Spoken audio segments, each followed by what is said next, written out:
108 ही सेवा नागरिकांचे प्राण वाचवण्यासाठी अहोरात्र कार्यरत असते। मात्र या सेवेत कार्यरत असलेल्या चालकांवरच आता ड्युटी दरम्यान हल्ले होऊ लागल्याची गंभीर घटना घाटकोपर पूर्व येथे घडली आहे। राजू प्रभाकर साळवे हे 108 रुग्णवाहिकेचे चालक म्हणून कार्यरत असून सध्या ते राजावाडी रुग्णालयात ड्युटीवर नियुक्त आहेत। दिनांक 30 सप्टेंबर 2025 रोजी रात्री 12:45च्या सुमारास ते अँब्युलन्ससह राजावाडी गार्डन घाटकोपर पूर्व येथे पोहोचत असताना 1 ते 2 अज्ञात व्यक्तींनी दुचाकीवरून येत त्यांच्यावर कोणतीही पूर्वपरिचय किंवा कारण नसताना बेदम मारहाण केली। या हल्ल्यात वाहनचालक राजू साळवे यांना गंभीर दुखापत झाली असून त्यांनी तत्काळ स्थानिक पोलीस चौकीमध्ये तक्रार दाखल केली आहे। पोलिसांकडून घटनेची तपासणी व अज्ञात हल्लेखोरांचा शोध सुरू आहे। सर्वात गंभीर बाब म्हणजे 108 रुग्णवाहिका सेवा ही वैद्यकीय आपत्कालीन परिस्थितीत मदतीसाठी धावून जाणारी सेवा आहे। या सेवेमध्ये कार्यरत कर्मचारी हे ड्युटी दरम्यान लोकसेवक म्हणून काम करत असतात।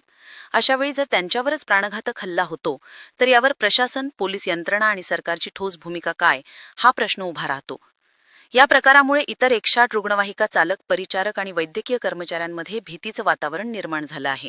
ड्युटी दरम्यान सुरक्षा नसेल तर ही सेवा कशी टिकणार असा सवाल कर्मचारी संघटनांनी उपस्थित केला आहे। राजू साळवे यांच्यावर उपचार सुरू असून त्यांच्या प्रकृतीवर लक्ष ठेवण्यात येत आहे। दरम्यान घटनेच्या पार्श्वभूमीवर संबंधित यंत्रणांनी याची गंभीर दखल घेऊन अशा हल्ल्यांना प्रतिबंध करण्यासाठी कडक उपाययोजना करणं अत्यावश्यक बनलं आहे।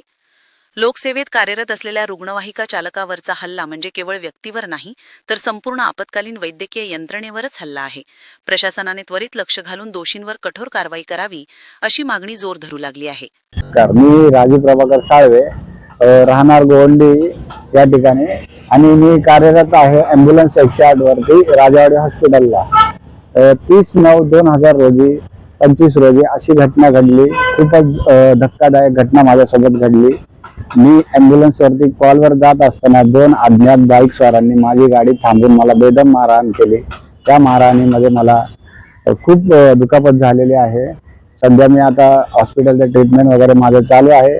माझी अपेक्षा अशी आहे की मला सगळ्यांनी सहकार्य करावं, माझे सहकारी व माझे अधिकारी यांनी सगळ्यांनी मला सहकार्य करावं आणि सदर घटनेची कंप्लेंट मी पोलीस स्टेशनला देखील केली। त्यांनी माझी एलसी दाखल करून घेतली, FIR नोंद केलेली नाही आणि अजूनही त्यांचं FIR दाखल करत नाही। त्यासाठी सगळ्यांनी मला सपोर्ट करावा अशी माझी नम्रतेची विनंती आहे।